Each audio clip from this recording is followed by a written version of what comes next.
Welcome. So, I'm giving a recap of my pilgrimage that I was just posting about. And if you don't know who I am, I'm Melanie Nielsen. I used to own the Vancouver Yoga Center for 24 years. So, I've taught yoga, I'm still teaching yoga online, and I am a body worker. So, I've been doing body work for over 30 or about 30 years and working for myself for that period of time. And I will say that now turning 50, that I was working myself to death. I was way overworking. And like many of us, I felt like I was on the hamster wheel of life, that there was always a to do list. There was always, I wake up, what do I have to do? What do I should do today? And I was exhausted, So I thought that I had to work hard to survive in this life. That was kind of like my motto. That's kind of what I grew up. If you work hard, then you'll be successful. All of these BS beliefs that I had that were running my life and in some aspects ruining my life. And so I hit 50, like a lot of us, and I joke that it was like my midlife crisis. I mean, my life is good, but things needed to change. I was stuck in this rut of just exhausting myself. And so I jokingly say, I'm having my midlife crisis and I'm running away from home. So about 4 months ago, I just had it. My body was hurting. I was exhausted. I didn't feel inspired. And the list goes on and on and on. And I had just got to this breaking point where I was like, I'm just done. I am just done living my life the way I have been living it. I'm just done. And it was like a cathartic moment. And, I have lots of fears or had lots of fears about, money and not being able to do things because I didn't have the time or I didn't have the money. Those are the things that I kept telling myself. And finally I just said, screw it, I'm just done. Like I'm just stopping everything that I've been doing. Right? Because, we keep doing the same thing over and over and we are expecting a different result. Well, that was me. And I wanted my life to change, but I kept doing the same thing every day. And so I finally just said, I'm done. I don't care what it costs. I don't care. I mean, honestly, I was at the point where like, I don't care if I lose my house. I don't care if anything. I'm just done. What I need to do is just change. I need a change. And that change, of course, needed to happen within myself. But my environment, for me, I felt like my environment I needed to take myself out of all of my routines. So I just closed down my doors of my business for that time period and took the risk and rented out my house, got in my truck, and I was like, I'm just driving. I mean, partly I knew kind of where I wanted to go and partly I didn't. I was just like, let the universe take me, let my intuition take me, and I'm just going to go. And I discovered so many things, and I'll share those like 10 key things, I guess you could say, that I learned taking this pilgrimage and taking this risk in my life to just up and leave everything. So when I got in my truck, I was like, I'm not coming back home. I'm running away from home and I'm not coming back. I'm not coming back until I'm excited to come back home. And really what I needed, my core of what I needed, I believe, was I just needed time. I needed time, and I needed time to be my own. I needed to not have a schedule because I'm a super scheduled person. So I'm like, no schedule, Melanie. You have all the time in the world. There is no to-do list. There's no have-to-do list. There's no should-do list. There is only like wake up and what is it that you want to do today? What is it you're inspired to do? What is it you're excited to do? And that is what I focused on. I spent every moment of every day just with my own thoughts. And what are my own opinions? Let go of all this distraction of scrolling on social media or other people's thoughts and opinions or going to a therapist, help me with my life. All of those things that were not working. And it was just distracting me away from my true self and what I really wanted to experience. And so just taking that time to be that quiet, just driving, appreciating nature, being immersed in nature, which is a great love of mine, which I hadn't been spending time doing, and having time and quietness to reflect on my own thoughts and what do I really believe about this reality that we are in, about my own reality of life. And so here is some of the lessons, the ahas, the things that kind of started to solidify within me during this journey that I embarked on.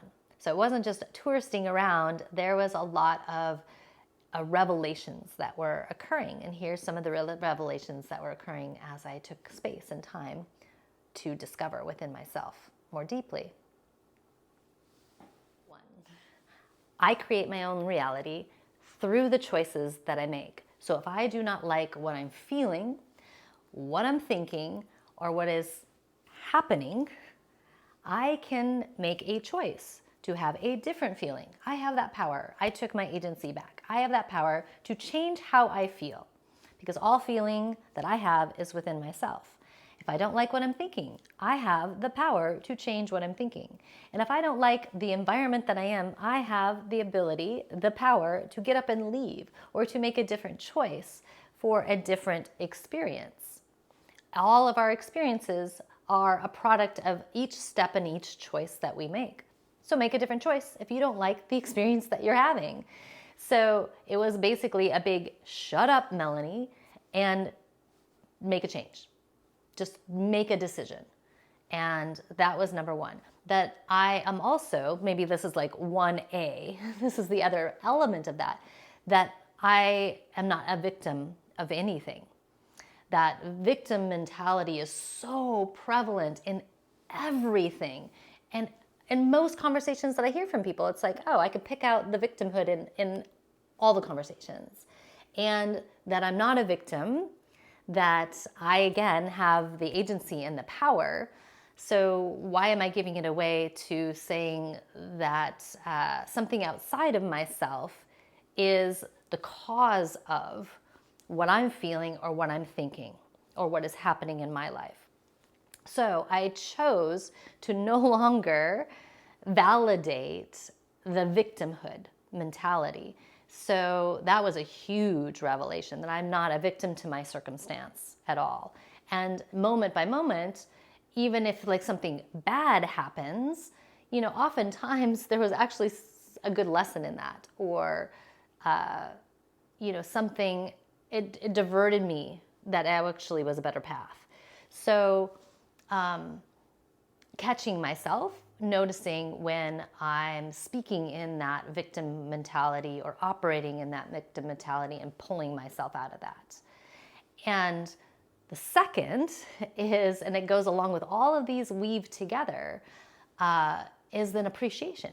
Appreciation is everything. The magic of life happens in that state, when you're in that state of appreciation. I mean, it was amazing like what opened up to me when I was in a state of appreciation, and that you can't be, and this is my discovery, maybe you'll have a different experience, but you cannot be, for me, I cannot be in a state of victimhood and in a state of appreciation at the same time. So I'm choosing one or the other.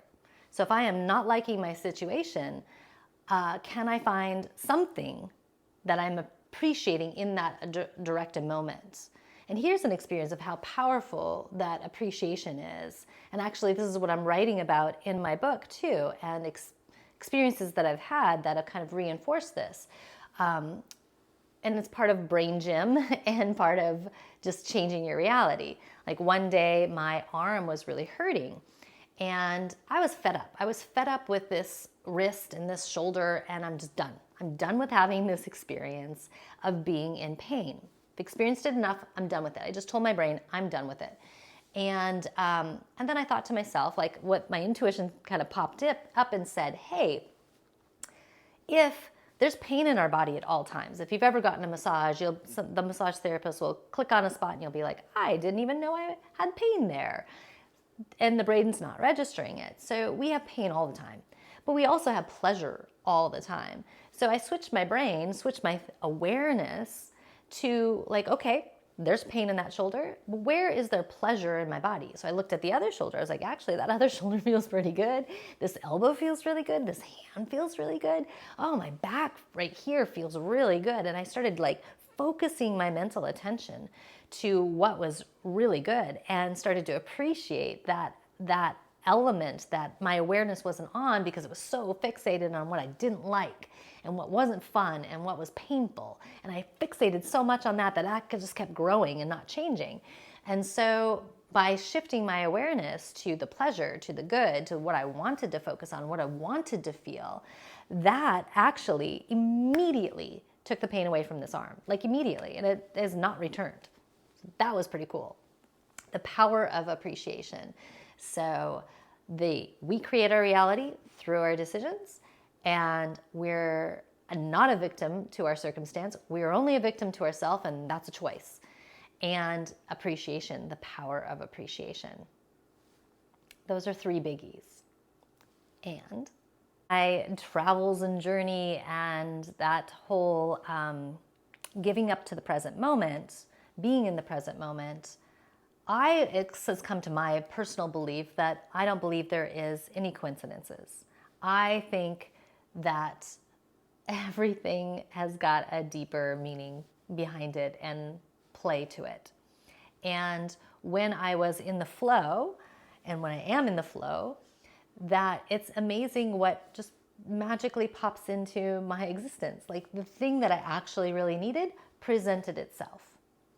And I started to fall into more of the faith of that, of like, oh, wait, maybe the universe is conspiring for me and not against me.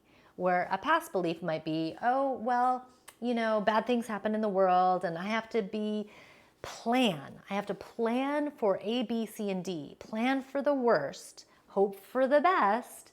And I think that's bullshit.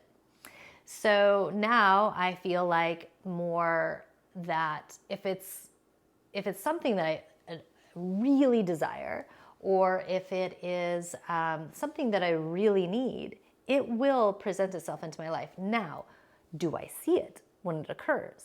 Am I listening and looking out into the world for what is presenting itself to me? Or am I missing opportunities? So the listening, when I slowed down and I quieted the inside, I started to see what was being presented in front of me. And it was magical. It was like being in the flow and everything working out and surprises. It was kind of like it made life like a treasure hunt. And I'm co-participating with this reality, and what I need comes to me, and having full faith in that. So that was fun, and that is something that I enjoy exploring way more in life. Like wake up every day, and maybe this is number 5, wake up every day and play like a child. When you wake up as a child, you're like, what should I play with? Which toys should I play with today? And, what could I explore today? What do I want to experience today? I used to wake up and go, what do I have to do today? What should I do today? What's my to-do list? And I'd write down these lists of things to do that never ended. And it was like this, I could wake up from the time I woke up to the time I go to bed and be in constant to-do list mode. And that didn't make life very pleasurable for me. And now I'm like, screw the to-do list. I'm giving this much like way low priority to the to-do list. They'll get done. I mean, if my house is dirty and I actually am inspired to clean the house, I will clean the house. And that doesn't feel like a chore. That just feels like actually something that I wanted. I wanted to have the experience of a clean house, so I cleaned the house. But having all this to-do list and my mind so fixated on my to-do list was anxiety provoking. And instead, my list on my fridge with my little marker is to wake up and go, what do I want to experience today? What would be fun? What would be exciting to experience today? And how might I do that? And then I write it down. And that's some fun play that I've been having. So the appreciation, no coincidences, and be like a child. And that brings me more into that state of appreciation and wonder, because when you're a child, it's all wonder. It's like, oh, wow, look at that. Look at that. They're more in tune with that flow. Maybe this is number 5 or 6, I'm losing track. The outer world is just a reflection of the inner world, of my inner perception.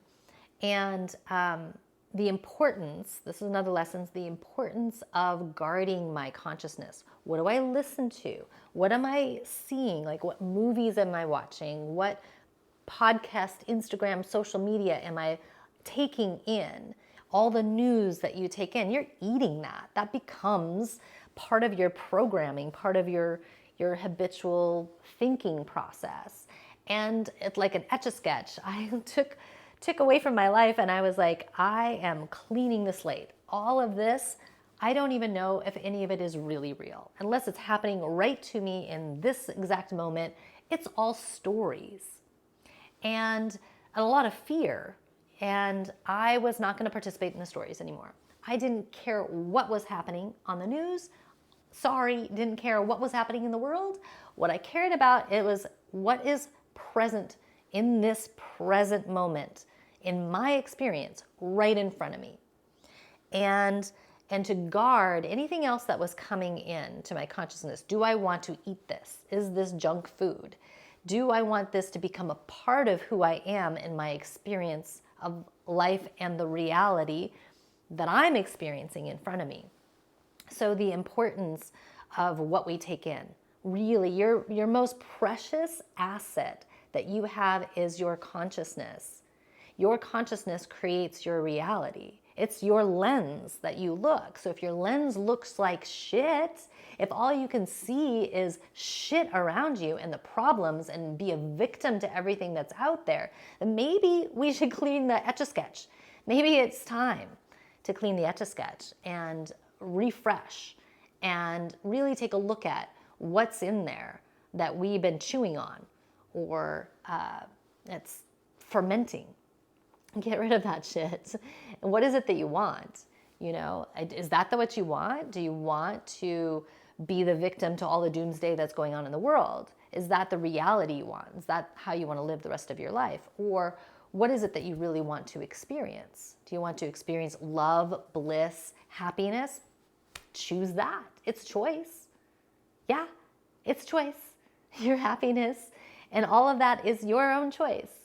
You could choose it in the present moment. It doesn't come from outside of you. Happiness doesn't come from outside of you. It's inside of you. So turn the switch and embody that. That's already there. Another biggie was I eradicated, this is for me, this has been my core things. I eradicated hurry and worry. And even as I came back home, those were my 2 biggest fears, is that I would start to let hurry and worry back into my life. And they've kind of peaked up, bubbled up a little bit, and I just like, kibosh, we're not doing that shit. And when I started to feel myself even going fast again, then I was like, nope, we're gonna go slow. We're gonna go so slow with everything. Like right now, I'm even gonna walk super slow to the bathroom. Like, how slow can I walk to the bathroom? Even though I had to go to the bathroom and I might have like rushed in there, right? So it's just an example of just no matter what, slowing it down. And it's a catch yourself, and you know, that's the awareness, like having awareness. I started to notice it's creeping back in. It's like, no, we're not doing that. And that's part of the process. So the hurry and the worry, that's a biggie. And again, that kind of goes along with the appreciation. And if I'm in that state of hurry and worry, then I'm not in the present moment. I've stepped out of the present moment. I'm getting anxious about something about the future, and the worry comes from that. So helps me be in the present moment more and in that state of appreciation more. Started to focus on me first. Like when you're in the airplane and they say, you know, it's going down, you put the mask on yourself first, mask on myself first. As a body worker, as a caregiver, I tend to give all my energy to other people and above my own. You know, I could have a full schedule and then somebody would say, I'm in strong need. I need to come in. My shoulder's hurting. And I would take them in at the end of the day when I was already exhausted. No more. So I am prioritizing my health first before I offer health to somebody else or support of their health. I am prioritizing what I need first. Feed myself first and then feed another person. And if somebody thinks that that's selfish, well, I don't know what to say to you. Maybe take a moment to be shamelessly selfish for a bit. Because those that are constant caregivers, that's probably our lesson that we need to learn is how can we be selfish for a moment? And those who are super selfish, they can learn to be, caregivers for a moment. But prioritizing myself first, that's a biggie. And then the needs of another, it's like if it's a win-win balance. If it's 90% of me giving myself away and 10% giving to myself, then it's not an equal ratio. And so in my interactions and service to the world, that it needs to be, we both get something out of this. It's both equally beneficial and not depleting.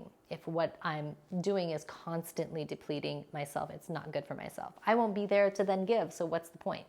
So give to myself first, I'm full, then give to others. So that was a biggie for me. And probably the last one, and it ties everything together, is the power of our decisions. Because again, this is what creates our reality, is every decision that you make. Your choice to feel what you are feeling right now, your choice to think what you're thinking right now, your choice to do what you're doing right now, that has consequences, causes, and effects to it. And the power of even our words and what we tell ourselves. If I say to myself, I'm going to try to do, I mean, you can even hear the bullshit in that, right? I want to do. I'm looking I wrote them down. So just feel these out. I'm going to try to do. I want to do. I'm going to do. Or my favorite, I will do. If it's something that you really want, then it's like, I will do. And you can hear, for me, I can hear and feel the power in that. It's like a decision. So there's some things that I've decided as I've come back home, like I will do. These are things that I've been putting off, going, I'm going to do, I want to do, that I've been saying forever. And I was like, nope, like the hammer, just like when the hammer came down when I just said, I'm leaving my life for a bit. I just need to leave my life for a bit. This was the hammer of like, I actually want this. So why am I not giving any attention? And if I actually really want it, then just do it. Stop talking about it, just do it. And I have. And things are changing and it's amazing. So those are some of my reflections. And I wrote, right now I think I've got 7 of the 9 chapters of the book written. So I'm going to finish that up here shortly. Going to do it. And you'll be looking forward to that book here at some point in the future. So, and more postings on my reflections if you're interested. Tune in.